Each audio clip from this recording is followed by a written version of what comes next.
This is a hamstring muscle check ಮಾಡ್ತಕ್ಕಂಥದ್ದು. ಸಯಾಟಿಕದಲ್ಲಿ pain ಇದ್ದರೆ ಅದು ಕಾಲು ಮಡಚೋದಿಲ್ಲ, ಇದು ಕಾಲು ಮಡಚುತ್ತೆ. ಈ ಕಾಲು ನೋಡೋಣ ಈಗ, ನೋಡಿ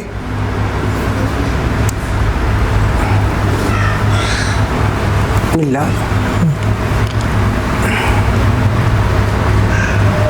ಅಬ್ಡಕ್ಟರ್ ಲ್ಯಾಟ್ರಾಲಿಸ್, ಅಬ್ಡಕ್ಟರ್ ಮೀಡಿಯಾಲಿಸ್ ಮಸಲ್ ಇರಿಟೇಷನ್ ಆದರೆ ನೋವು ಬರುತ್ತೆ, ಇದಕ್ಕಿಲ್ಲ. ಇಲ್ಲ, ಸೀದಾ ಮಲಗಿ.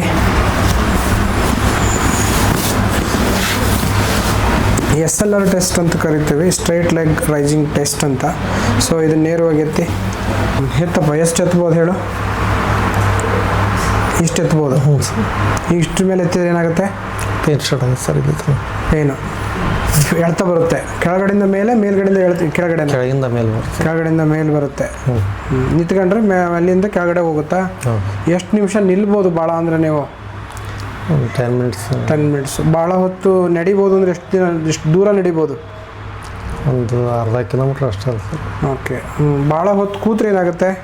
ಜೋಮ್ ಬರುತ್ತೆ. ನಾನು ಎರಡೂ ಬೆರಳನ್ನು ನಿಮ್ಮ ಕಡೆ ಹಿಂಗೆ ತಳ್ತೀನಿ, ನೀವು ನಮ್ಮ ಕಡೆ ತಳ್ಳಿ ನೋಡೋಣ. ತಳ್ಳಿ ಜೋರಾಗಿ.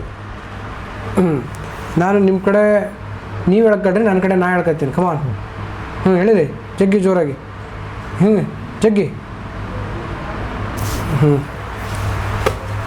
ಸೊ ನಾನು ಇಲ್ಲಿ ಮುಟ್ತೀನಿ. ಎರಡು ಒಂದೇ ಥರ ಇದೆಯಾ ಬೇರೆ ಥರ ಇದೆಯಾ ನೋಡಿ ಹೇಳಬೇಕು. ಇದು ಸ್ಪರ್ಶ ಒಂದೇ ಥರ ಇದೆಯಾ ಬೇರೆ ಥರ? ಡೌನ್ ಇದೆ, ಅಲ್ಲೆಲ್ಲೋ ಮುಟ್ದಂಗೆ ಆಗುತ್ತಲ್ಲ. ಓಕೆ. ಇಲ್ಲಿ ನಾರ್ಮಲ್ ಇದೆ. L3 ಮತ್ತು L4 ಮತ್ತು L4 ಮತ್ತು L5, L2, L3ಯಲ್ಲಿ severe disc bulge ಇದೆ. ಜೊತೆಗೆ spinal canal AP dimension 8.5 and 9 mm ಇದೆ. L3, L4ಅಲ್ಲಿ 9 ಇದೆ, L4, L5ಅಲ್ಲಿ 8.5 mm ಇದೆ. ಸಿವಿಯರ್ ಡಿಸ್ಕೋಜೆನಿಕ್ ಪೇನ್, ಹಾಗೆ ಡಿಜೆನರೇಟಿವ್ ಸ್ಪಾಂಡಿಲೋಸಿಸ್. ಸೊ ಈ ಥರದ್ದು ಸಮಸ್ಯೆಯಿಂದ ಅವರು ಬಳಲ್ತಿದ್ದಾರೆ. ಅವರಿಗೆ ಚಿಕಿತ್ಸೆಯನ್ನು ಮಾಡೋಣ. ಸರ್ ನಮಸ್ತೆ. ಸರ್ ಹೇಳಿ, ಈಗ ನಿಮ್ಮ ಬ್ರದರ್ಗೆ ಏನೋ ಒಂದು ಸಯಾಟಿಕ್ ಪ್ರಾಬ್ಲಮ್ ಇತ್ತು. ಹೌದು. ಸೊ ಅವರಿಗೆ ಅಂದರೆ ದೇಹದ ಚೈತನ್ಯ ಶಕ್ತಿ ಸ್ವಲ್ಪ ಕಡಿಮೆ ಇದೆ. ಹೌದು. ದೇಹದ ಸತ್ವನೂ ಕಡಿಮೆ ಇದೆ. ಹಾಗಾಗಿ ಔಷಧಿಗಳನ್ನ ತಗೊಳ್ಳೋಕ್ಕೆ ಭಾಳ ಯೋಚನೆ ಮಾಡ್ತಾರೆ ಅಂತ ನೀವೇ ಹೇಳಿದಂತೆ. ಅವರಿಗೆ ಈಗ ಎಲ್ಲ ಥರದಲ್ಲೂ ಚಿಕಿತ್ಸೆಯನ್ನು ಮಾಡಿದ್ದೇವೆ. ನಿಮ್ಗೆ ಹೇಗೆ ಅನ್ನಿಸ್ತು ನಮ್ಮ ಆಸ್ಪತ್ರೆ ಬಗ್ಗೆ? Being as a doctor, what you feel? Sir, first of all ಈ ನಮ್ಮ ಬ್ರದರ್ 3 ಮಂತ್ಸ್ಲಿಂದ ಬ್ಯಾಕ್ ಪೇನ್ಲಿಂದ ನಡ್ತಾ ಇದೆ ಸರ್. Yes sir. ಸೊ ಅದು ಸಿವಿಯರ್ ಡಿಸ್ಕ್ ಬಾಲ್ಸ್ ಆಗಿತ್ತು ಅಂತ ಇದು ಮಾಡಿದ್ವಿ. ಸೊ ಅವ್ರಿಗೆ ಎಮರ್ಜೆನ್ಸಿ ಟ್ರೀಟ್ಮೆಂಟ್ ಅಂತಂದು ನಾವು ಒಂದು ಕಡೆ ಆರ್ಥೋಪೆಡಿಕ್ ಕಡೆ DSCB ಅಂತಂದು ಒಂದು ಇಂಜೆಕ್ಷನ್ಸ್ದು ಟ್ರೈ ಮಾಡಿದ್ವಿ, ಡಿಜಿಟಲ್ ಸೋಡಿಯಂ ಚಾನಲ್ ಬ್ಲಾಕರ್ ಅಂತ. ಸೊ ಅದು ಸಮ್ ಕೈಂಡ್ ಆಫ್ ಇನ್ಫ್ಲಮೇಷನ್ ಕಡಿಮೆ ಆಗುತ್ತೆ ಅಂತಂದು ರೂಟ್ ತಂದು ಮಾಡಿದರು. ಬಟ್ ಅದು 30% ರಿಲೀಫ್ ಕೊಟ್ಟು ಮತ್ತು ಅಗೇನ್ 1 ವೀಕ್ ಆಗಿದ್ದು ಮತ್ತು ಏನು ಸ್ಟಾರ್ಟ್ ಆಗೋದು ಆ್ಯಸ್ ಇಟ್ ಈಸ್ ಮತ್ತು ಹಂಗೆ ಅದೇ ಥರ ಪ್ರಾಬ್ಲಮ್ಸಿಂದ ಕ್ರಿಯೇಟ್ ಆಯಿತು. ಸೊ ಅವ್ರಿಗೆ ಲೋವರ್ ಬ್ಯಾಕಿನಿಂದ left side severe sciatic pain start ಆಯಿತು. ಸೊ ಆವಾಗಲೇ ಅಲ್ಲೇ ಸ್ವಲ್ಪ ಪಂಚಕರ್ಮ ಚಿಕಿತ್ಸೆಯನ್ನು ಮಾಡಿಸಿದ್ವಿ 1 ವಾರ. ಅದು ಅಂತ ಏನೋ 100% ಓಕೆ ಅನಿಸ್ಲಿಲ್ಲ. ಸೊ ಸರ್ದು ಹಾಗೆ ಭಾಳ ಯೂಟ್ಯೂಬ್ನಲ್ಲಿ ನೋಡ್ತಾ, ಫೇಸ್ಬುಕ್ನಲ್ಲಿ ನಾನು ಫಾಲೋವರ್ಸ್ಲಿಂದ ನೋಡ್ತಾ ಇದ್ವಿ. ಸೊ ಈ ಥರ ಒಂದು ಸ್ಯಾಟಿಕ್ಲಿಂದ ಬಳುವಂಥರು ಸಾಕಷ್ಟು ಜನ ನಮ್ಮ ಇಂಡಿಯಾದಲ್ಲಿ ಈಗ ಆಲ್ಮೋಸ್ಟ್ ನಮ್ಮ ಲೈಫ್ ಸ್ಟೈಲ್ಗೆ 70% ಆಲ್ಮೋಸ್ಟ್ ಎಲ್ಲರೂ ಡಿಸ್ಕ್ ವರ್ಸ್ಲಿಂದ ನಳ್ತಾ ಇದ್ದಾರೆ, ಪ್ರತಿಯೊಬ್ಬರು ಈಗಿನ ಲೈಫ್ ಸ್ಟೈಲ್ ವತಿಯಿಂದ. ಸೊ ಇದನ್ನು ಗುರುತಿಸ್ಕೊಂಡು ನಾವು ಇದಕ್ಕೆ ಅಲೋಪತಿಯಲ್ಲಿ ಟ್ರೀಟ್ಮೆಂಟ್ ಇಲ್ಲ ಅಂದು ಗೊತ್ತು. ಬಟ್ ನಮ್ಮ ಬೇರೆ ಬೇರೆ ವೈದ್ಯ ಪದ್ಧತಿಯಲ್ಲಿ ಇದಕ್ಕೆ ಸಾಕಷ್ಟು ಒಳ್ಳೆಯ ಟ್ರೀಟ್ಮೆಂಟ್ಗಳು ಇದ್ದಾವೆ. ಬಟ್ ಅದ್ರ ಜೊತೆ ನಾವು ಟೆಕ್ನಿಕಲಿ ಅದನ್ನು ನರ್ವ್ ಕಾಂಪ್ರೆಸ್ಸು, ಆ ಮಸಲ್ ಕ್ರ್ಯಾಂಪ್ಸ್, ಮಸಲ್ ಪೇನನ್ನು ಕಡಿಮೆ ಮಾಡುವಂಗೆ ನಾವು ಫಿಸಿಯೋಥೆರಪಿಯನ್ನು ಕೊಟ್ಟರು ಅದು ಟೆಂಪ್ರರಿ ರಿಲೀಫ್ ಆಗುತ್ತೆ. ಬಟ್ ಅದನ್ನು ರೂಟ್ ಕಾಸ್ ಮುಖಾಂತರ ಅದರ ಇರುವಂಥ ಆ ನರ್ವ್ ಪ್ರೆಷರನ್ನು ರಿಲೀಸ್ ಮಾಡುವಂಥ ಟೆಕ್ನಿಕ್ಗಳು ಈ ನಮ್ಮ ಸರ್ ಕಡೆ ಬಂದಾಗ, ಇವ್ರ ಕಡೆ ಅಕ್ಯುಪ್ರೆಷರು, ಮಸಾಜ್, ಮರ್ಮ ಥೆರಪಿ, ಹಾಗೆ ರಕ್ತಮೋಕ್ಷಣ ಅಂತಂದು ಆಯುರ್ವೇದಿಕ್ನಲ್ಲಿ ಒಂದು ಒಳ್ಳೆ ಇದು ವೇಸ್ಟ್ ಬ್ಲಡ್ಡನ್ನು ರಿಮೂವ್ ಮಾಡುವಂಥ ಟೆಕ್ನಿಕ್ಕು. ಇದರಿಂದ ಟ್ರೀಟ್ಮೆಂಟ್ಲಿಂದ ಇವರಿಗೆ ಪೇಷಂಟ್ಗೆ ಭಾಳ ಅನುಕೂಲ ಆಗುವಂಥ ಒಂದು ನಾನು ನೋಡಿದ್ದೆ. ಸೊ ಇದನ್ನು ಟ್ರೀಟ್ಮೆಂಟ್ ಮಾಡಿಸೋಣ ಅಂತಂದು ಈ ಸರ್ ಕಡೆ ಬಂದಿದ್ವಿ. ಯಾಕಂದರೆ ಸರ್ ಕಡೆ ಒಂದು ಸೇಫ್ ಆ್ಯಂಡ್ ಎಕ್ಸ್ಪರ್ಟ್ ಹ್ಯಾಂಡ್ಸ್ ಅಂತ ಈ ಸ್ಯಾಟಿಕ್ ಪೇನಲ್ಲಿ ಆಯ್ತು, ಈ ವೆರಿಕೋಸ್ ವೇನ್ಸ್ನಲ್ಲಿ ಆಯ್ತು, ಸಮ್ ಸ್ಪೆಷಲೈಸ್ಡ್ ಡಿಸೀಸ್ನೊಳಗೆ ಎಕ್ಸ್ಪರ್ಟ್ ರಿಸಲ್ಟನ್ನು ಕೊಟ್ಟಿದ್ದಾರೆ, ಸಾವಿರಾರು ಪೇಷಂಟ್ಗಳನ್ನು ನೋಡಿದ್ದಾರೆ. ಸೊ ಇದನ್ನು ಮನಗಂಡು ಇಲ್ಲಿ ಒಳ್ಳೆ ಚಿಕಿತ್ಸೆ ಸಿಗುತ್ತಂತ ನಾವು ಈ ಆಯುರ್ವೇದಿಕ್ ಆಸ್ಪತ್ರೆಯಲ್ಲಿ ನಾವು ಭೇಟಿ ಕೊಟ್ವಿ. ಸೊ ಇದರಿಂದ ನಮ್ಗೆ ಭಾಳ ಖುಷಿ ಅನಿಸ್ತದೆ. ಸರ್ ಪ್ರತಿಯೊಂದು ಕಾಯಿಲೆಗಳನ್ನು ಇಲ್ಲಿ ಎಕ್ಸ್ಪ್ಲೇನ್ ಮಾಡಿ ಪೇಷಂಟಿಗೆ ಸರಿಯಾದ ಮಾಹಿತಿ ಕೊಟ್ಟು ಅವರ ಡಯಟ್ ಬಗ್ಗೆ ಆಯ್ತು, ಆ ಟ್ರೀಟ್ಮೆಂಟ್ ಯಾವ ಥರ ಕೊಟ್ಟರೆ ಹೆಂಗೆ ಚೇಂಜ್ ಆಗುತ್ತೆ ಅದನ್ನೆಲ್ಲ ಸರಿಯಾಗಿ ಮಾರ್ಗದರ್ಶನ ಕೊಟ್ಟು ಆ ಪೇಷಂಟಿಗೆ ಭಾಳ ನಗುಮುಖದಿಂದ ಸ್ನೇಹದಿಂದ ಪ್ರತಿಯೊಬ್ಬರಿಗೂ ಚೆನ್ನಾಗಿ ಮಾತಾಡಿಸಿ ಟ್ರೀಟ್ಮೆಂಟ್ ಕೊಡ್ತಾ ಇದ್ದಾರೆ. ಸೊ ಇದರಿಂದ ಸ್ವಲ್ಪ ಮೆಂಟಲಿ ಫಿಸಿಕಲಿ ಪೇಷಂಟ್ ರೋಗಿಗಳಿಗೆ ಭಾಳ ಅನುಕೂಲ ಆಗುತ್ತೆ. ಸೊ ಈ ಒಂದು ಟ್ರೀಟ್ಮೆಂಟ್ ಮಾಡಿಂದೆ ಸ್ವಲ್ಪ ಎಷ್ಟು ನಿಮಗೆ ಚೇಂಜಸ್ ಎಷ್ಟು ಪರ್ಸೆಂಟೇಜ್ ಕಡಿಮೆ ಅನ್ನಿಸ್ತಪ್ಪ ಈಗ? 70%. ನನಗೆ ಸ್ವಲ್ಪ ಖುಷಿ ಅನಿಸ್ತಾ ಇದೆ. ಯಾವ ಟ್ರೀಟ್ಮೆಂಟ್ ಕೊಟ್ಟರು ಇಷ್ಟೊಂದು ಇದಾಗಿದ್ದಿಲ್ಲ, ಬಟ್ ಈಗ ಈ ಟ್ರೀಟ್ಮೆಂಟ್ಲಿಂದ ಇಷ್ಟೆಲ್ಲ ಟ್ರೀಟ್ಮೆಂಟ್ ಮಾಡಿಂದೆ ಒಂದು 60% ಚೇಂಜಸ್ ಅಂತ ಹೇಳ್ತಾ ಇದ್ದಾನೆ. ನೋಡೋಣ ಇನ್ನೂ ನೆಕ್ಸ್ಟ್ ಇನ್ನೂ ಕಂಟಿನ್ಯೂ ಇದೆ ಟ್ರೀಟ್ಮೆಂಟು. ಅವನು ಒಂದೊಂದು ಪೇಷಂಟ್ಸ್ ಏನಂತಾರೆ, ಈಗ ಟೆಂಪ್ರರಿ ಈಗ ಇನ್ಸ್ಟೆಂಟ್ ರಿಲೀಫ್ ಕೊಟ್ಟು ರಿಸಲ್ಟ್ ತೋರಿಸ್ತಾರೆ ಇವರು, ಮುಂದೆ ಹೆಂಗೆ ಪ್ರೋಗ್ನೋಸಿಸ್ ಹೆಂಗೈತೆ ಅಂತ ಅನ್ನೋದು ಇನ್ನೂ ಸರಿಯಾಗಿ ಇನ್ನೂ ಅದ್ರದ್ದೆಲ್ಲ ಗುರ್ತಾಗಂಗಿಲ್ಲ ಅಂತ ಹಿಂಗೆ ಹೇಳ್ತಾರೆ. ಬಟ್ ಇವ್ರು ಸರ್ ಮಾಡುವಂಥದ್ದು ಏನದಲ್ಲ ರೂಟ್ ಕಾಸ್ ವೇದಾಗ ಹೋಗಿರ್ತಾರೆ. ಪ್ರತಿಯೊಂದು ಮೆರಿಡಿಯನ್ ಅಕ್ಯುಪಂಚರ್ ಮೆರಿಡಿಯನ್ ಅದೆಲ್ಲ ಹೆಚ್ಚಿಗೆ ಎನರ್ಜಿಯನ್ನು ಇನ್ಕ್ರೀಸ್ ಮಾಡೋದು ಆಯಿತು, ಇವರು ಆಹಾರ ಪದ್ಧತಿ ಆಯಿತು, ಈಗ ವೇಸ್ಟ್ ಬ್ಲಡ್ ಅಕ್ಯುಮುಲೇಟ್ ಆಗಿ ಇನ್ಫ್ಲಮೇಷನ್ ಆಗಿ ಒಳಗಡೆ ಕೆಟ್ಟ ರಕ್ತನ ಹೊರಗಡೆ ಓಪನ್ ಮಾಡಿ ತೆಗೆದು ಅವನು ಆ ಒಂದು ಭಾಗದ ಒಂದು ಪ್ರೆಷರು ಹಾಗೂ ಆ ಒಂದು ಇರುವಂಥ ಒಂದು ಪೇನನ್ನು ಕಡಿಮೆ ಮಾಡಿ ಆಕ್ಸಿನೇಟೆಡ್ ಸೆಲ್ಸಿಗೆ ಇನ್ಕ್ರೀಸ್ ಆಗುವಂಗೆ ಇವರು ಹೆಲ್ಪ್ ಮಾಡಿದ್ದಾರೆ. ಸೊ ಇದರಿಂದ ಸ್ವಲ್ಪ ಮಸಲ್ಸು ನರ್ವ್ ಟೆನ್ಷನ್ನು ಕಡಿಮೆ ಆಗಿ ಸ್ವಲ್ಪ ಪೇನ್ ಕಡಿಮೆ ಆಗಿದೆ ಅಂತ ಅನಿಸ್ತಾ ಇದೆ. ನೋಡೋಣ, ಫಸ್ಟ್ ವಿಸಿಟ್ನಲ್ಲಿ ನಾವು ಈ ಥರ ಒಂದು ಚೇಂಜಸ್ ಕಂಡ್ವಿ. ಇದರಿಂದ ಅವನಿಗೂ ಸ್ವಲ್ಪ ಅನುಕೂಲ ಆಗುತ್ತಂತ ನಾನು ಭಾವಿಸಿದ್ದೀನಿ. ಇದರಿಂದ ಸರ್ಗೆ ನಾನು ತುಂಬ ಧನ್ಯವಾದಗಳನ್ನು ಹೇಳ್ತೇನೆ. Thank you sir, thank you. ಇನ್ನೂ ಥ್ಯಾಂಕ್ ಯು ಹೆಚ್ಚಿನ ಸೋ ಮಚ್. ಟ್ರೀಟ್ಮೆಂಟ್ಗಳನ್ನು ಯಾಕಂದರೆ ಈ ಒಂದು ಸ್ಯಾಟಿಕ್ ಪೇನ್ ಅನ್ನೋದು ಎಲ್ಲ ಕಡೆ ಸಾಕಷ್ಟು ಜನದಿಂದ ಬಳಲ್ತಾ ಇದ್ದಾರೆ. ಬಟ್ ಇದಕ್ಕೆ ಪರ್ಮನೆಂಟ್ ಕ್ಯೂರ್ ಫಾಸ್ಟ್ ಯಾರೂ ಕೊಡೋಕ್ಕೆ ಸಾಧ್ಯ ಆಗ್ತಾಯಿಲ್ಲ. ಇನ್ನಾದರೂ ಎಷ್ಟೋ ಜನ ಬಳಲ್ತಾ ಇದೆ, ಸರಿಯಾಗಿ ಮಾಹಿತಿ ಗೊತ್ತಿಲ್ದೇ ಹಿಂಗೆ ಅಲ್ಲೇ ಸುಮ್ಮನೆ ನ್ಯೂರೋ ಸರ್ಜನು ಅಲ್ಲಿ ಅಂತ ಟ್ರೀಟ್ಮೆಂಟ್ ತೊಗೊತಾ ಹೋಗ್ತಾರೆ. ಬಟ್ ಅದರಿಂದ ಏನು ಪರ್ಮನೆಂಟ್ ಟ್ರೀಟ್ಮೆಂಟ್ ಅಂತೂ ಆಗಂಗಿಲ್ಲ. ಸ್ವಲ್ಪ ಸರಿಯಾಗಿ ಎಲ್ಲ ಟೆಕ್ನಿಕ್ ಎಲ್ಲ ಒಂದು ಥೆರಪಿಗಳನ್ನು ಬಳಸಿಕೊಂಡು ಒಂದು ಕಂಪ್ಲೀಟ್ ಥೆರಪಿಯಿಂದ ಸಿಸ್ಟಮ್ಲಿಂದ ಔಷಧ ತೊಗೊಂಡ್ರೆ ಫಾಸ್ಟಾಗಿ ರಿಕವರಿ ಆಗ್ತಾರಂತ ನನ್ನ ಭಾವನೆ. ಅಷ್ಟು ಹೇಳಿ ನಾನು ಒಂದೆರಡು ಮಾತು ಮುಗಿಸ್ತೀನಿ. Thank you sir, thank you so much. ನಿಮಗೆ ತಿಳಿದಿರುವಂತೆ ಸಯಾಟಿಕಾ ಇವತ್ತು ಸುಮಾರು 10-40% ಜನರಿಗೆ ತೊಂದರೆಯನ್ನು ನೀಡ್ತಾ ಇದೆ ನಮ್ಮ ಭಾರತದಲ್ಲಿ. ಅಂದರೆ 100 ಜನದಲ್ಲಿ 10-40 ಜನರಿಗೆ ಸಮಸ್ಯೆ ಕಾಡ್ತಾ ಇದೆ. ಸೊ ಈ 40 ಜನಕ್ಕಿಂತ ಇವತ್ತು ಜಾಸ್ತಿ ಆಗ್ತಾ ಇದೆ. ಯಾಕೆ ಕಾರಣ ಭಾಳಷ್ಟು ಇದೆ. ಅದಕ್ಕೆ ಹರ್ನಿಯೇಟೆಡ್ ಡಿಸ್ಕ್ ಕಾರಣ ಅಂತ ಹೇಳ್ತಾರೆ ಸಯಾಟಿಕ್ ಪೇನಿಗೆ. ಅದೇ ರೀತಿ ಡಿಸ್ಕೋಜೆನಿಕ್ ಪ್ರಾಬ್ಲಮ್ ಅಲ್ಲ ಡಿಜನರೇಟಿವ್ ಡಿಸ್ಕ್ ಅಂತ ಕಾರಣ ಅಂತ ಹೇಳ್ತಾರೆ, ಅಥವಾ ಆಕ್ಸಿಡೆಂಟಲಿ ಅಂತಾರೆ, ಆಕ್ಯುಪೇಷನಲ್ ಹಜಾರ್ಡ್ ಅಂತ ಕರೀತಾರೆ. ಹಾಗೆಯೇ ಸ್ಪೈನಲ್ ಸ್ಟಿನೋಸಿಸ್ ಆಗಿ ಅದರಿಂದನೂ ಆಗುತ್ತೆ ಅಂತಾರೆ. ಇವೆಲ್ಲ ಆಗೋದಕ್ಕೆ ಪ್ರಮುಖವಾಗಿರ್ತಕ್ಕಂಥ ಇನ್ನೂ ಮೈಕ್ರೋ ಲೆವೆಲಲ್ಲಿ ಹೋಗಿ ಅನಲೈಸಿಸ್ ಮಾಡಿದಾಗ ನಮ್ಮ ಆಹಾರ ಪದ್ಧತಿ ಮತ್ತು ನಾವು ಮಾಡ್ತಕ್ಕಂಥ ಕೆಲಸ, ವಿಹಾರ ಪದ್ಧತಿ, ವ್ಯಾಯಾಮ ಇರ್ಬೋದು, ಎಕ್ಸಸೈಸ್ ಇರ್ಬೋದು, ಆಟ, ಊಟ, ಪಾಠ, ಇವೆಲ್ಲವೂ ಕಾರಣ ಆಗ್ತದೆ. ಒಂದು ಆಹಾರ, ಇನ್ನೊಂದು ವಿಹಾರ, ಇನ್ನೊಂದು ವಿಚಾರ, ಇವೆಲ್ಲವನ್ನ ಆಲ್ಟ್ರ್ ಮಾಡೋದು, ಡಿಅರೇಂಜ್ ಮಾಡೋದು, ದೋಷಗಳ ವೈಪರೀತ್ಯವನ್ನು ಮಾಡೋದು. ಒಂದು ಆಹಾರದಲ್ಲಿ ಹೆಚ್ಚು ನಾವು ಸಾಹೇಬ್ರೆ ಆಲೂಗಡ್ಡೆ ತಿನ್ನಬಾರ್ದು, ಕಡಲೆಕಾಳು, ಬಟಾಣೆ, ಉದ್ದು, ಆಯಿತಾ. ತದನಂತರ ರಾತ್ರಿ ನೆನೆಸಿ ಬೆಳಗ್ಗೆ ಮಾಡೋ ಇಡ್ಲಿ, ದೋಸೆ, ಪಡ್ಡು, ಚಿತ್ರಾನ್ನ, ಪುಳಿಯೋಗರೆ, ಅವಲಕ್ಕಿ, ಚಪಾತಿ, ಬೋಂಡಾ, ಬಜ್ಜಿ, ಗೋಬಿ ಮಂಚೂರಿ, ಪಾನಿಪುರಿ, ನೂಡಲ್ಸ್, ಲೇಸು, ಕುರ್ಕುರೆ, ಐಸ್ ಕ್ರೀಮ್. ತದನಂತರ ರಾತ್ರಿ ಲೇಟ್ ನೈಟ್ ಊಟ ಮಾಡಬಾರ್ದು. 9 ಗಂಟೆ ಮೇಲೆ ಏನೂ ತಿನ್ನಂಗಿಲ್ಲ. ಬೆಳಗ್ಗೆ 2 ಗಂಟೆ, ಮಧ್ಯಾಹ್ನ 2 ಗಂಟೆ ಮೇಲೆ ಏನೂ ಬೇಡ. ಬೆಳಗ್ಗೆ 9:30 ಮೇಲೆ ಏನೂ ಬೇಡ. ಸೊ ಆಹಾರ ಶುದ್ಧವಾಗಿ ಆಗ್ತಾನೆ ತಯಾರಿಸಿದ್ದಾಗಿರಲಿ, ತಾಜಾ ಆಹಾರ ಅದನ್ನು ತಿನ್ನಿ. ಇದು ಗ್ಯಾಸ್ಟ್ರಿಕ್ಕಿಂದ ಬರೋದು ನಿಮಗೆ. ಇನ್ನೊಂದು ಸ್ಟ್ರೆಸ್ಸಿಂದ ಬರೋದು. ಕೆಲಸ ಮಾಡೋಕ್ಕಿಂತ ಗ್ಯಾಸ್ಟ್ರಿಕ್ಕು ಮತ್ತು ಸ್ಟ್ರೆಸ್ಸು ಎರಡೂ ನಮ್ಮ ದೇಹದ ಎಲ್ಲ ಶೈಥಿಲ್ಯತೆಯನ್ನು ತಂದಿರುತ್ತೆ, ಧಾತುದ್ದು. ಆ ಧಾತು ಶೈಥಿಲ್ಯತೆ ಇದ್ದಾಗ ಅದ್ರ ಸುತ್ತಮುತ್ತ ಇರ್ತಕ್ಕಂಥ ಲಿಗಾಮೆಂಟ್ಸು, ಫೇಶಿಯಾ, ಮತ್ತೇನು ಲಿಗಾಮೆಂಟ್ ಆಫ್ ಹೈಪರ್ಟ್ರೋಪಿ ಅಂತ ನಾವು ಕರಿತೀವಿ ಅಲ್ಲಿ ಸುತ್ತಮುತ್ತ ಇರೋದು, ಅವೆಲ್ಲವೂ ಬಾವು ಬರ್ತವೆ, ಊತ ಬರ್ತವೆ, ಲೂಸ್ ಆಗ್ತವೆ, ಶಿಥಿಲತೆ ಬರುತ್ತೆ. ಆವಾಗ ಈ ಕಾಂಪ್ಯಾಕ್ಟಲ್ಲಿ ಇರ್ತಕ್ಕಂಥ ಥಿಂಗ್ಸ್ ಏನಿದೆ ಡಿಸ್ಕು, ಆ ನ್ಯೂಕ್ಲಿಯಸ್ ಪಲ್ಫೋಸಿಸು ದಿನನಿತ್ಯ ಅದಕ್ಕೆ ಬೇಕಾಗ್ತಕ್ಕಂಥ ನ್ಯೂಟ್ರಿಷನ್ ಕಡಿಮೆ ಆಗಿ ಡ್ರೈ ಆಗಿ ಡಿಸಿಕೇಶನ್ ಅಂತ ಕರೀತಾರೆ, ಡಿಹೈಡ್ರೇಟೆಡ್ ಡಿಸ್ಕ್. ಸೊ ಕಪ್ಪು ಕಾಣುತ್ತೆ MRI ನೋಡಿ, ನಿಮ್ಮ MRI ಕೆಳಗಡೆ ಕಪ್ಪು ಕಾಣ್ತಿತ್ತು ಒಂದು ಡಿಸ್ಕ್, 3 ಡಿಸ್ಕು. ಸೊ ಅವೆಲ್ಲವೂ ಕೂಡ ಅದಕ್ಕೆ ಬೇಕಾಗಿರೋ ನ್ಯೂಟ್ರಿಷನ್ನ ಸಿಗದೇ ಒಣಗೋಗಿರೋದು. ಯಾಕೆ ಅಂತಂದರೆ ನಿಮಗೆ ಗ್ಯಾಸ್ಟ್ರಿಕ್ಕಿಂದ, ಆಯಿತಾ.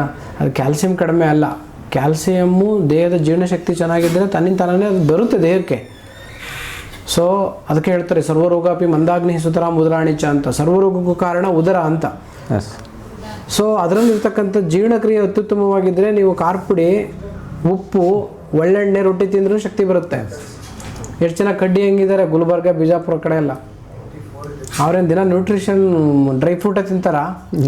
ದಿನ ಡ್ರೈ ಫ್ರೂಟ್ ತಿನ್ನೋರಿಗೆ ಎಷ್ಟು ಜನ ಆಸ್ಟಿಯೋಫೋರೋಸಿಸ್ ಇದೆ, ಆಸ್ಟಿಯೋಫೆನಿಯಾ ಇದೆ, ವಿಟಮಿನ್ D3 ಕೊರತೆ ಇದೆ, ಕ್ಯಾಲ್ಸಿಯಂ ಕೊರತೆ ಇದೆ. ಸೊ ನಾವೇನು ತಿಂತೇವೆ ಮುಖ್ಯ ಅಲ್ಲ, ತಿಂದಿದ್ದನ್ನು ಹೆಂಗೆ ಅರಗಿಸ್ಕೊತೀವಿ ಅನ್ನೋದು ಭಾಳ ಮುಖ್ಯ. ಸೊ ಹಾಗಾಗಿ ಜೀರ್ಣಕ್ರಿಯೆ ಚೆನ್ನಾಗಿಟ್ಕೊಳ್ಳಿ. ಅದರ ನಿಮಿತ್ತ ನಾನೇನು ಅಡ್ವೈಸ್ ಮಾಡಿದ್ವಿ ಆಹಾರದಲ್ಲಿ ಅದನ್ನು ಫಾಲೋ ಮಾಡಿ. ಸೊ ಆದಷ್ಟು ಮನಸ್ಸಿಗೆ ಶಾಂತಿ, ಸಮಾಧಾನ, ನೆಮ್ಮದಿ, ತೃಪ್ತಿ ಇವು ಭಾಳ ಇಂಪಾರ್ಟೆಂಟ್, ಆಯಿತಾ. ಸೊ ಇವ್ಯಾವು ಇಲ್ಲ ಅಂದರೆ ಅದರ ಇನ್ನೊಂದು ಮುಖನೇ ರೋಗ, ಆಯಿತಾ. ಸೊ ಹಾಗಾಗಿ ತೃಪ್ತ ಭಾವ ಇದ್ದರೆ ಆರೋಗ್ಯ ಬರುತ್ತೆ ಅಂತ ಹೇಳ್ತಾರೆ, ಅತೃಪ್ತವೇ ಅನಾರೋಗ್ಯಕ್ಕೆ ಕಾರಣ ಅಂತ ಹೇಳ್ತಾರೆ. So be satisfied. ತುಂಬ ಅನಲೈಸನ್ನು ಒಳ್ಳೇದಕ್ಕೆ ಮಾಡಬೇಕು, ನೀವು ಭಾಳ ಕೆಟ್ಟದಕ್ಕೆ ಮಾಡ್ತೀರಿ ಅಂದರೆ ಅದರಿಂದ ಯಾವ ಪ್ರಾಡಕ್ಟು ತೆಗೆಯಲ್ಲ ನೀವು ಅನಲೈಸ್ ಮಾಡಿರೋದಕ್ಕೆ. ಸುಮ್ಮನೆ analyse, waste of time, getting bad results. This is your trend. So you need to change this, okay. So ಇದನ್ನೊಂದು ಮಾಡಿ. ಆಮೇಲೆ ಸಾಧ್ಯ ಆಯಿತು ಅಂತಂದರೆ ನೀವು ಕೈ ಕೊಡ್ರಿ ಇಲ್ಲಿ.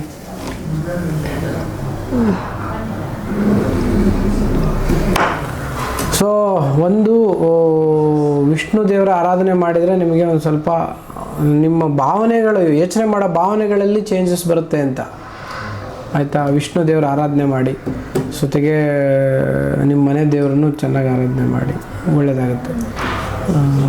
So otherwise is okay. ದಿನನಿತ್ಯ ಆದರೆ ಒಂದು 5 ಸೂರ್ಯ ನಮಸ್ಕಾರ ಮಾಡಿ, ತುಂಬ ಫಾರ್ವರ್ಡ್ ಬೆಂಡಿಂಗ್ ಬೇಡ, ಅದನ್ನೊಂದು ಬಿಟ್ಟು ಉಳಿದುವೆಲ್ಲ ಮಾಡಿ. ಆಮೇಲೆ ಎಕ್ಸಸೈಸ್ ಹೇಳ್ಕೊಡ್ತೀನಿ, ಅದು ಇದು ಪರ್ಟಿಕ್ಯುಲರ್ ಆಗಿರೋದನ್ನ, ಅದನ್ನೊಂದು ಮಾಡಿ. ಸರ್ ನಮಸ್ತೆ. ಸರ್ ಹೇಳಿ, ಈಗ ನಿಮ್ಮ ಬ್ರದರ್ಗೆ ಏನೋ ಒಂದು ಸಯಾಟಿಕ್ ಪ್ರಾಬ್ಲಮ್ ಇತ್ತು. ಹೌದು. ಸೊ ಅವರಿಗೆ ಅಂದರೆ ದೇಹದ ಚೈತನ್ಯ ಶಕ್ತಿ ಸ್ವಲ್ಪ ಕಡಿಮೆ ಇದೆ. ಹೌದು. ದೇಹದ ಸತ್ವನೂ ಕಡಿಮೆ ಇದೆ, ಹಾಗಾಗಿ ಔಷಧಿಗಳನ್ನ ತಗೊಳ್ಳೋಕ್ಕೆ ಭಾಳ ಯೋಚನೆ ಮಾಡ್ತಾರೆ ಅಂತ ನೀವೇ ಹೇಳಿದಂತೆ. ಅವರಿಗೆ ಈಗ ಎಲ್ಲ ಥರದಲ್ಲೂ ಚಿಕಿತ್ಸೆಯನ್ನು ಮಾಡಿದ್ದೇವೆ. ನಿಮ್ಗೆ ಹೇಗೆ ಅನ್ನಿಸ್ತು ನಮ್ಮ ಆಸ್ಪತ್ರೆ ಬಗ್ಗೆ, being as a doctor, what you feel? Sir first of all ಈ ನಮ್ಮ ಬ್ರದರು 3 ಮಂತ್ಸ್ಲಿಂದ ಬ್ಯಾಕ್ ಪೇನ್ಲಿಂದ ನಡ್ತಾ ಇದೆ ಸರ್. Yes sir. ಸೊ ಅದು ಸಿವಿಯರ್ ಡಿಸ್ಕ್ ಬಾಲ್ಸ್ ಆಗಿತ್ತು ಅಂತ ಇದು ಮಾಡಿದ್ವಿ. ಸೊ ಅವ್ರಿಗೆ ಎಮರ್ಜೆನ್ಸಿ ಟ್ರೀಟ್ಮೆಂಟ್ ಅಂತಂದು ನಾವು ಒಂದು ಕಡೆ ಆರ್ಥೋಪೆಡಿಕ್ ಕಡೆ DSCB ಅಂತಂದು ಒಂದು ಇಂಜೆಕ್ಷನ್ಸ್ದು ಟ್ರೈ ಮಾಡಿದ್ವಿ, ಡಿಜಿಟಲ್ ಸೋಡಿಯಂ ಚಾನಲ್ ಬ್ಲಾಕರ್ ಅಂತ. ಸೊ ಅದು ಸಮ್ ಕೈಂಡ್ ಆಫ್ ಇನ್ಫ್ಲಮೇಷನ್ ಕಡಿಮೆ ಆಗುತ್ತೆ ಅಂತಂದು ರೂಟ್ ತಂದು ಮಾಡಿದರು. ಬಟ್ ಅದು 30% ರಿಲೀಫ್ ಕೊಟ್ಟು ಮತ್ತು ಅಗೇನ್ 1 ವೀಕ್ ಆಗಿದ್ದು ಮತ್ತು ಪೇನ್ ಸ್ಟಾರ್ಟ್ ಆಗೋದು ಆ್ಯಸ್ ಇಟ್ ಈಸ್, ಮತ್ತು ಹಂಗೆ ಅದೇ ಥರ ಪ್ರಾಬ್ಲಮ್ಸಿಂದ ಕ್ರಿಯೇಟ್ ಆಯಿತು. ಸೊ ಅವ್ರಿಗೆ ಲೋವರ್ ಬ್ಯಾಕ್ ಏನಿಂದ left side severe sciatic pain start ಆಯಿತು. ಸೊ ಆವಾಗಲೇ ಅಲ್ಲೇ ಸ್ವಲ್ಪ ಪಂಚಕರ್ಮ ಚಿಕಿತ್ಸೆಯನ್ನು ಮಾಡಿಸಿದ್ವಿ 1 ವಾರ. ಅದು ಅಂತ ಏನು 100% ಓಕೆ ಅನಿಸ್ಲಿಲ್ಲ. ಸೊ ಸರ್ದು ಹಾಗೆ ಭಾಳ ಯೂಟ್ಯೂಬ್ನಲ್ಲಿ ನೋಡ್ತಾ, ಫೇಸ್ಬುಕ್ನಲ್ಲಿ ನಾನು ಫಾಲೋವರ್ಸ್ಲಿಂದ ನೋಡ್ತಾ ಇದ್ವಿ. ಸೊ ಈ ಥರ ಒಂದು ಸ್ಯಾಟಿಕ್ಲಿಂದ ಬಳುವಂಥವ್ರು ಸಾಕಷ್ಟು ಜನ ನಮ್ಮ ಇಂಡಿಯಾದಲ್ಲಿ ಈಗ ಆಲ್ಮೋಸ್ಟ್ ನಮ್ಮ ಲೈಫ್ ಸ್ಟೈಲಿಗೆ 60-70% ಆಲ್ಮೋಸ್ಟ್ ಎಲ್ಲರೂ ಡಿಸ್ಕ್ ಬಾಲ್ಸ್ಲಿಂದ ನಡ್ತಾ ಇದ್ದಾರೆ, ಪ್ರತಿಯೊಬ್ಬರು ಈಗಿನ ಲೈಫ್ ಸ್ಟೈಲ್ ವತಿಯಿಂದ. ಸೊ ಇದನ್ನು ಗುರುತಿಸ್ಕೊಂಡು ನಾವು ಇದಕ್ಕೆ ಅಲೋಪತಿಯಲ್ಲಿ ಟ್ರೀಟ್ಮೆಂಟ್ ಇಲ್ಲ ಅಂದು ಗೊತ್ತು, ಬಟ್ ನಮ್ಮ ಬೇರೆ ಬೇರೆ ವೈದ್ಯ ಪದ್ಧತಿಯಲ್ಲಿ ಇದಕ್ಕೆ ಸಾಕಷ್ಟು ಒಳ್ಳೆಯ ಟ್ರೀಟ್ಮೆಂಟ್ಗಳು ಇದ್ದಾವೆ. ಬಟ್ ಅದ್ರ ಜೊತೆ ನಾವು ಟೆಕ್ನಿಕಲಿ ನಾವು ಅದನ್ನು ನರ್ವ್ ಕಾಂಪ್ರೆಸ್ಸು, ನರ್ವ್ ಆ ಮಸಲ್ ಪೇನನ್ನು ಕಡಿಮೆ ಮಾಡುವಂಗೆ ನಾವು ಫಿಸಿಯೋಥೆರಪಿಯನ್ನು ಕೊಟ್ಟರು ಅದು ಟೆಂಪ್ರರಿ ರಿಲೀಫ್ ಆಗುತ್ತೆ. ಬಟ್ ಅದನ್ನು ರೂಟ್ ಕಾಸ್ ಮುಖಾಂತರ ಅದರ ಇರುವಂಥ ಆ ನರ್ವ್ ಪ್ರೆಷರನ್ನು ರಿಲೀಸ್ ಮಾಡುವಂಥ ಟೆಕ್ನಿಕ್ಗಳು ಈ ನಮ್ಮ ಸರ್ ಕಡೆ ಬಂದಾಗ, ಇವ್ರ ಕಡೆ ಅಕ್ಯುಪಂಚರು, ಅಕ್ಯುಪ್ರೆಷರು, ಮಸಾಜ್, ಮರ್ಮ ಥೆರಪಿ, ಹಾಗೆ ರಕ್ತಮೋಕ್ಷಣ ಅಂತಂದು ಆಯುರ್ವೇದಿಕ್ನಲ್ಲಿ ಒಂದು ಒಳ್ಳೆ ಆ್ಯಕ್ಸಿಡೆಂಟ್ ಇದು ವೇಸ್ಟ್ ಬ್ಲಡ್ಡನ್ನು ರಿಮೂವ್ ಮಾಡುವಂಥ ಟೆಕ್ನಿಕ್ಕು. ಇದರಿಂದ ಟ್ರೀಟ್ಮೆಂಟ್ಲಿಂದ ಇವರಿಗೆ ಪೇಷಂಟ್ಗೆ ಭಾಳ ಅನುಕೂಲ ಆಗುವಂಥ ಒಂದು ನಾನು ನೋಡಿದ್ದೆ. ಸೊ ಇದನ್ನು ಟ್ರೀಟ್ಮೆಂಟ್ ಮಾಡಿಸೋಣ ಅಂತಂದು ಈ ಸರ್ ಕಡೆ ಬಂದಿದ್ವಿ. ಯಾಕಂದರೆ ಸರ್ ಕಡೆ ಒಂದು ಸೇಫ್ ಆ್ಯಂಡ್ ಎಕ್ಸ್ಪರ್ಟ್ ಹ್ಯಾಂಡ್ಸ್ ಅಂತ ಈ ಸ್ಯಾಟಿಕ್ ಪೇನಲ್ಲಿ ಆಯ್ತು, ಈ ವೆರಿಕೋಸ್ ವೇನ್ಸ್ನಲ್ಲಿ ಆಯ್ತು, ಸ್ಪೆಷಲೈಸ್ಡ್ ಡಿಸೀಸ್ನೊಳಗೆ ಎಕ್ಸ್ಪರ್ಟ್ ರಿಸಲ್ಟನ್ನು ಕೊಟ್ಟಿದ್ದಾರೆ, ಸಾವಿರಾರು ಪೇಷಂಟ್ಗಳನ್ನು ನೋಡಿದ್ದಾರೆ. ಸೊ ಇದನ್ನು ಮನಗಂಡು ಇಲ್ಲಿ ಒಳ್ಳೆ ಚಿಕಿತ್ಸೆ ಸಿಗುತ್ತಂತ ನಾವು ಈ ಆಯುರ್ವೇದಿಕ್ ಆಸ್ಪತ್ರೆಯಲ್ಲಿ ನಾವು ಭೇಟಿ ಕೊಟ್ವಿ. ಸೊ ಇದರಿಂದ ನಮಗೆ ಭಾಳ ಖುಷಿ ಅನಿಸ್ತದೆ. ಸರ್ ಪ್ರತಿಯೊಂದು ಕಾಯಿಲೆಗಳನ್ನು ಇಲ್ಲಿ ಎಕ್ಸ್ಪ್ಲೇನ್ ಮಾಡಿ ಪೇಷಂಟಿಗೆ ಸರಿಯಾದ ಮಾಹಿತಿ ಕೊಟ್ಟು ಅವರ ಡಯಟ್ ಬಗ್ಗೆ ಆಯ್ತು, ಆ ಟ್ರೀಟ್ಮೆಂಟ್ ಯಾವ ಥರ ಕೊಟ್ಟರೆ ಹೆಂಗೆ ಚೇಂಜ್ ಆಗುತ್ತೆ ಅದನ್ನೆಲ್ಲ ಸರಿಯಾಗಿ ಮಾರ್ಗದರ್ಶನ ಕೊಟ್ಟು ಪೇಷಂಟಿಗೆ ಭಾಳ ನಗುಮುಖದಿಂದ ಸ್ನೇಹದಿಂದ ಪ್ರತಿಯೊಬ್ಬರಿಗೂ ಚೆನ್ನಾಗಿ ಮಾತಾಡಿಸಿ ಟ್ರೀಟ್ಮೆಂಟ್ ಕೊಡ್ತಾ ಇದ್ದಾರೆ. ಸೊ ಇದರಿಂದ ಸ್ವಲ್ಪ ಮೆಂಟಲಿ ಫಿಸಿಕಲಿ ಪೇಷಂಟ್ ರೋಗಿಗಳಿಗೆ ಭಾಳ ಅನುಕೂಲ ಆಗುತ್ತೆ. ಸೊ ಈ ಒಂದು ಟ್ರೀಟ್ಮೆಂಟ್ ಮಾಡಿಂದೆ ಸ್ವಲ್ಪ ಎಷ್ಟು ನಿಮಗೆ ಚೇಂಜಸ್ ಎಷ್ಟು ಪರ್ಸೆಂಟೇಜ್ ಕಡಿಮೆ ಅನ್ನಿಸ್ತಪ್ಪ? ಈಗ 70% ನನಗೆ ಸ್ವಲ್ಪ ಖುಷಿ ಅನಿಸ್ತಾ ಇದೆ. ಯಾವ ಟ್ರೀಟ್ಮೆಂಟ್ ಕೊಟ್ಟರು ಇಷ್ಟೊಂದು ಇದಾಗಿದ್ದಿಲ್ಲ, ಬಟ್ ಈಗ ಈ ಟ್ರೀಟ್ಮೆಂಟ್ಲಿಂದ ಇಷ್ಟೆಲ್ಲ ಟ್ರೀಟ್ಮೆಂಟ್ ಮಾಡಿಂದೆ ಒಂದು 60% ಚೇಂಜಸ್ ಅಂತ ಹೇಳ್ತಾ ಇದ್ದಾನೆ. ನೋಡೋಣ, ಇನ್ನೂ ಕಂಟಿನ್ಯೂ ಇದೆ ಟ್ರೀಟ್ಮೆಂಟು. ಅವನು ಒಂದೊಂದು ಪೇಷಂಟ್ಸ್ ಏನಂತಾರೆ, ಈ ಟೆಂಪ್ರರಿ ಈಗ ಇನ್ಸ್ಟೆಂಟ್ ರಿಲೀಫ್ ಕೊಟ್ಟು ರಿಸಲ್ಟ್ ತೋರಿಸ್ತಾರೆ ಇವರು, ಮುಂದೆ ಹೆಂಗೆ ಪ್ರೋಗ್ನೋಸಿಸ್ ಹೆಂಗೈತೆ ಅಂತ ಅನ್ನೋದು ಇನ್ನೂ ಸರಿಯಾಗಿ ಅದರದ್ದೆಲ್ಲ ಗುರ್ತಾಗಂಗಿಲ್ಲ ಅಂತ ಹಿಂಗೆ ಹೇಳ್ತಾರೆ. ಬಟ್ ಇವ್ರು ಸರ್ ಮಾಡುವಂಥದ್ದು ಏನದಲ್ಲ ರೂಟ್ ಕಾಸ್ ವೇದಾಗ ಹೋಗಿರ್ತಾರೆ. ಪ್ರತಿಯೊಂದು ಮೆರಿಡಿಯನ್, ಅಕ್ಯುಪಂಚರ್ ಮೆರಿಡಿಯನ್ ಅದೆಲ್ಲ ಹೆಚ್ಚಿಗೆ ಎನರ್ಜಿಯನ್ನು ಇನ್ಕ್ರೀಸ್ ಮಾಡೋದು ಆಯಿತು, ಇವರು ಆಹಾರ ಪದ್ಧತಿ ಆಯಿತು, ಈಗ ವೇಸ್ಟ್ ಬ್ಲಡ್ ಅಕ್ಯುಮುಲೇಟ್ ಆಗಿ ಇನ್ಫ್ಲಮೇಷನ್ ಆಗಿ ಒಳಗಡೆ ಕೆಟ್ಟ ರಕ್ತನ ಹೊರಗಡೆ ಓಪನ್ ಮಾಡಿ ತೆಗೆದು ಅವನು ಆ ಒಂದು ಭಾಗದ ಒಂದು ಪ್ರೆಷರು ಹಾಗೂ ಆ ಒಂದು ಇರುವಂಥ ಒಂದು ಪೇನನ್ನು ಕಡಿಮೆ ಮಾಡಿ ಆಕ್ಸಿನೇಟೆಡ್ ಸೆಲ್ಸಿಗೆ ಇನ್ಕ್ರೀಸ್ ಆಗುವಂಗೆ ಇವರು ಹೆಲ್ಪ್ ಮಾಡಿದ್ದಾರೆ. ಸೊ ಇದರಿಂದ ಸ್ವಲ್ಪ ಮಸಲ್ಸು ನರ್ವ್ ಟೆನ್ಷನ್ನು ಕಡಿಮೆ ಆಗಿ ಸ್ವಲ್ಪ ಪೇನ್ ಕಡಿಮೆ ಆಗಿದೆ ಅಂತ ಅನಿಸ್ತಾ ಇದೆ. ನೋಡೋಣ, ಇದು ಫಸ್ಟ್ ವಿಸಿಟ್ನಲ್ಲಿ ನಾವು ಈ ಥರ ಒಂದು ಚೇಂಜಸ್ ಕಂಡ್ವಿ. ಇದರಿಂದ ಅವನಿಗೂ ಸ್ವಲ್ಪ ಅನುಕೂಲ ಆಗುತ್ತಂತ ನಾನು ಭಾವಿಸಿದ್ದೀನಿ. ಇದರಿಂದ ಸರ್ಗೆ ನಾನು ತುಂಬ ಧನ್ಯವಾದಗಳನ್ನು ಹೇಳ್ತೇನೆ. Thank you sir, thank you. ಇನ್ನೂ ಹೆಚ್ಚಿನ ಸೋ ಮಚ್ ಟ್ರೀಟ್ಮೆಂಟ್ಗಳನ್ನು ಯಾಕಂದರೆ ಈ ಒಂದು ಸ್ಯಾಟಿಕ್ ಪೇನ್ ಅನ್ನೋದು ಎಲ್ಲ ಕಡೆ ಸಾಕಷ್ಟು ಜನರನ್ನು ಬಳಲ್ತಾ ಇದ್ದಾರೆ. ಬಟ್ ಇದಕ್ಕೆ ಪರ್ಮನೆಂಟ್ ಕ್ಯೂರ್ ಫಾಸ್ಟ್ ಯಾರೂ ಕೊಡೋಕ್ಕೆ ಸಾಧ್ಯ ಆಗ್ತಾಯಿಲ್ಲ. ಇನ್ನಾದರೂ ಎಷ್ಟೋ ಜನ ಬಳಲ್ತಾಯಿದೆ, ಸರಿಯಾಗಿ ಮಾಹಿತಿ ಗೊತ್ತಿಲ್ದೇ ಹಿಂಗೆ ಅಲ್ಲೇ ಸುಮ್ಮನೆ ನ್ಯೂರೋ ಸರ್ಜನು ಅಲ್ಲಿ ಅಂತ ಟ್ರೀಟ್ಮೆಂಟ್ ತೊಗೊತಾ ಹೋಗ್ತಾರೆ. ಬಟ್ ಅದರಿಂದ ಏನು ಪರ್ಮನೆಂಟ್ ಟ್ರೀಟ್ಮೆಂಟ್ ಅಂತೂ ಆಗಂಗಿಲ್ಲ. ಸ್ವಲ್ಪ ಸರಿಯಾಗಿ ಎಲ್ಲ ಟೆಕ್ನಿಕ್ ಎಲ್ಲ ಒಂದು ಥೆರಪಿಗಳನ್ನು ಬಳಸಿಕೊಂಡು ಒಂದು ಕಂಪ್ಲೀಟ್ ಥೆರಪಿಯಿಂದ ಸಿಸ್ಟಮ್ಲಿಂದ ಔಷಧ ತೊಗೊಂಡ್ರೆ ಫಾಸ್ಟಾಗಿ ರಿಕವರಿ ಆಗ್ತಾರಂತ ನನ್ನ ಭಾವನೆ. ಅಷ್ಟು ಹೇಳಿ ನಾನು ಒಂದೆರಡು ಮಾತು ಮುಗಿಸ್ತೀನಿ. Thank you sir, thank you so much. ನಿಮಗೆ ತಿಳಿದಿರುವಂತೆ ಸಯಾಟಿಕಾ ಇವತ್ತು ಸುಮಾರು 10-40% ಜನರಿಗೆ ತೊಂದರೆಯನ್ನು ನೀಡ್ತಾ ಇದೆ ನಮ್ಮ ಭಾರತದಲ್ಲಿ. ಅಂದರೆ 100 ಜನದಲ್ಲಿ 10-40 ಜನರಿಗೆ ಸಮಸ್ಯೆ ಕಾಡ್ತಾ ಇದೆ. ಸೊ ಈ 40 ಜನಕ್ಕಿಂತ ಇವತ್ತು ಜಾಸ್ತಿ ಆಗ್ತಾ ಇದೆ. ಯಾಕೆ ಕಾರಣ ಭಾಳಷ್ಟು ಇದೆ. ಅದಕ್ಕೆ ಹರ್ನಿಯೇಟೆಡ್ ಡಿಸ್ಕ್ ಕಾರಣ ಅಂತ ಹೇಳ್ತಾರೆ ಸಯಾಟಿಕ್ ಪೇನಿಗೆ. ಅದೇ ರೀತಿ ಡಿಸ್ಕೋಜೆನಿಕ್ ಪ್ರಾಬ್ಲಮ್ ಅಲ್ಲ ಡಿಜನರೇಟಿವ್ ಡಿಸ್ಕ್ ಅಂತ ಕಾರಣ ಅಂತ ಹೇಳ್ತಾರೆ, ಅಥವಾ ಆಕ್ಸಿಡೆಂಟಲಿ ಅಂತಾರೆ, ಅಕ್ಯುಪೇಷನಲ್ ಹಜಾರ್ಡ್ ಅಂತ ಕರೀತಾರೆ. ಹಾಗೆಯೇ ಸ್ಪೈನಲ್ ಸ್ಟಿನೋಸಿಸ್ ಆಗಿ ಅದರಿಂದನೂ ಆಗುತ್ತೆ ಅಂತಾರೆ. ಇವೆಲ್ಲ ಆಗೋದಕ್ಕೆ ಪ್ರಮುಖವಾಗಿರ್ತಕ್ಕಂಥ ಇನ್ನೂ ಮೈಕ್ರೋ ಲೆವೆಲಲ್ಲಿ ಹೋಗಿ ಅನಲೈಸಿಸ್ ಮಾಡಿದಾಗ ನಮ್ಮ ಆಹಾರ ಪದ್ಧತಿ ಮತ್ತು ನಾವು ಮಾಡ್ತಕ್ಕಂಥ ಕೆಲಸ, ವಿಹಾರ ಪದ್ಧತಿ, ವ್ಯಾಯಾಮ ಇರ್ಬೋದು, ಎಕ್ಸಸೈಸ್ ಇರ್ಬೋದು, ಆಟ, ಊಟ, ಪಾಠ, ಇವೆಲ್ಲವೂ ಕಾರಣ ಆಗ್ತದೆ. ಒಂದು ಆಹಾರ, ಇನ್ನೊಂದು ವಿಹಾರ, ಇನ್ನೊಂದು ವಿಚಾರ, ಇವು ಮೂರೇ ಇವೆಲ್ಲವನ್ನ ಆಲ್ಟ್ರ್ ಮಾಡೋದು, ಡಿಅರೇಂಜ್ ಮಾಡೋದು, ದೋಷಗಳ ವೈಪರೀತ್ಯವನ್ನು ಮಾಡೋದು. ಒಂದು ಆಹಾರದಲ್ಲಿ ಹೆಚ್ಚು ನಾವು ಸಾಹೇಬ್ರೆ ಆಲೂಗಡ್ಡೆ ತಿನ್ನಬಾರ್ದು, ಕಡಲೆಕಾಳು, ಬಟಾಣೆ, ಉದ್ದು, ಆಯಿತಾ. ತದನಂತರ ರಾತ್ರಿ ನೆನೆಸಿ ಬೆಳಗ್ಗೆ ಮಾಡೋ ಇಡ್ಲಿ, ದೋಸೆ, ಪಡ್ಡು, ಚಿತ್ರಾನ್ನ, ಪುಳಿಯೋಗರೆ, ಅವಲಕ್ಕಿ, ಚಪಾತಿ, ಬೋಂಡಾ, ಬಜ್ಜಿ, ಗೋಬಿ ಮಂಚೂರಿ, ಪಾನಿಪುರಿ, ನೂಡಲ್ಸ್, ಲೇಸು, ಕುರ್ಕುರೆ, ಐಸ್ ಕ್ರೀಮ್.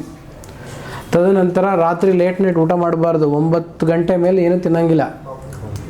ಬೆಳಗ್ಗೆ 2 ಗಂಟೆ ಮಧ್ಯಾಹ್ನ 2 ಗಂಟೆ ಮೇಲೆ ಏನೂ ಬೇಡ. ಬೆಳಗ್ಗೆ 9:30 ಮೇಲೆ ಏನೂ ಬೇಡ. ಸೊ ಆಹಾರ ಶುದ್ಧವಾಗಿ ಆಗ್ತಾನೆ ತಯಾರಿಸಿದ್ದಾಗಿರಲಿ, ತಾಜಾ ಆಹಾರ ಅದನ್ನು ತಿನ್ನಿ. ಇದು ಗ್ಯಾಸ್ಟ್ರಿಕ್ಕಿಂದ ಬರೋದು ನಿಮಗೆ. ಇನ್ನೊಂದು ಸ್ಟ್ರೆಸ್ಸಿಂದ ಬರೋದು. ಕೆಲಸ ಮಾಡೋಕ್ಕಿಂತ ಗ್ಯಾಸ್ಟ್ರಿಕ್ಕು ಮತ್ತು ಸ್ಟ್ರೆಸ್ಸು ಎರಡೂ ನಮ್ಮ ದೇಹದ ಎಲ್ಲ ಶೈಥಿಲ್ಯತೆಯನ್ನು ತಂದಿರುತ್ತೆ ಧಾತುದ್ದು.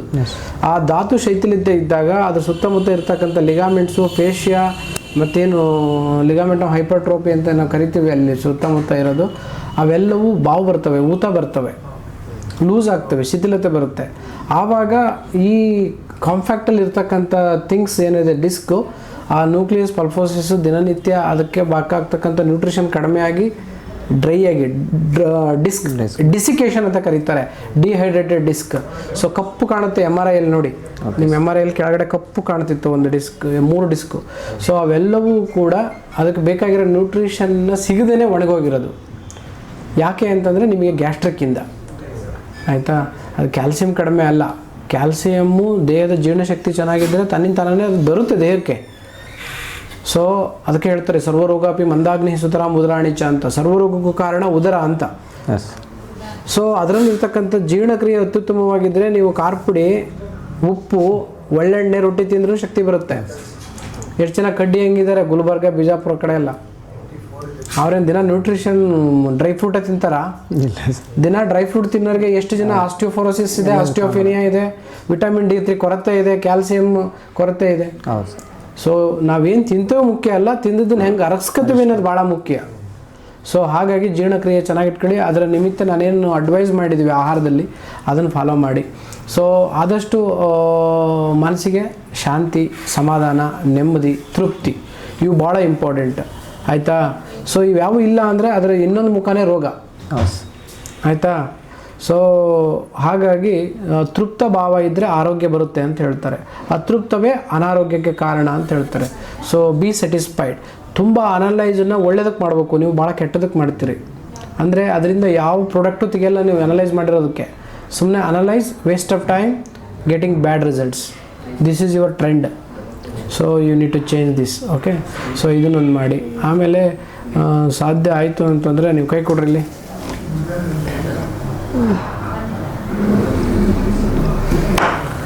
ಸೊ ಒಂದು ವಿಷ್ಣು ದೇವರ ಆರಾಧನೆ ಮಾಡಿದರೆ ನಿಮಗೆ ಒಂದು ಸ್ವಲ್ಪ ನಿಮ್ಮ ಭಾವನೆಗಳು, ಯೋಚನೆ ಮಾಡೋ ಭಾವನೆಗಳಲ್ಲಿ ಚೇಂಜಸ್ ಬರುತ್ತೆ ಅಂತ, ಆಯಿತಾ. ವಿಷ್ಣು ದೇವರ ಆರಾಧನೆ ಮಾಡಿ, ಜೊತೆಗೆ ನಿಮ್ಮ ಮನೆ ದೇವರನ್ನು ಚೆನ್ನಾಗಿ ಆರಾಧನೆ ಮಾಡಿ, ಒಳ್ಳೆಯದಾಗುತ್ತೆ. So otherwise is okay. ದಿನನಿತ್ಯ ಆದರೆ ಒಂದು 5 ಸೂರ್ಯ ನಮಸ್ಕಾರ ಮಾಡಿ, ತುಂಬ ಫಾರ್ವರ್ಡ್ ಬೆಂಡಿಂಗ್ ಬೇಡ, ಅದನ್ನೊಂದು ಬಿಟ್ಟು ಉಳಿದುವೆಲ್ಲ ಮಾಡಿ. ಆಮೇಲೆ ಎಕ್ಸಸೈಸ್ ಹೇಳ್ಕೊಡ್ತೀನಿ, ಅದು ಇದು ಪರ್ಟಿಕ್ಯುಲರ್ ಆಗಿರೋದನ್ನ ಅದನ್ನೊಂದು ಮಾಡಿ. ಈಗೇನು ಸಮಾಧಾನ ಐತಲ್ಲ, ಹಾಂ, ಆರಾಮ ಮನಸ್ಸಿಗೆ ಖುಷಿ ಆಗೈತೆ ಇಲ್ಲಪ್ಪ. ಈಗ ಅವ್ರಿಗೆ ಗೋಲ್ಡ್ ಔಷಧಿನೂ ಕೊಟ್ಟಿದ್ದೀನಿ, ರಸ ರಾಜೇಶ್ವರ ರಸ ಕ್ಯಾಪ್ಸೂಲ್ ನೋಡಿ ಚೆನ್ನಾಗಾಗ್ತಾರೆ, 100ಕ್ಕೆ 100 ಚೆನ್ನಾಗಿ ಸರ.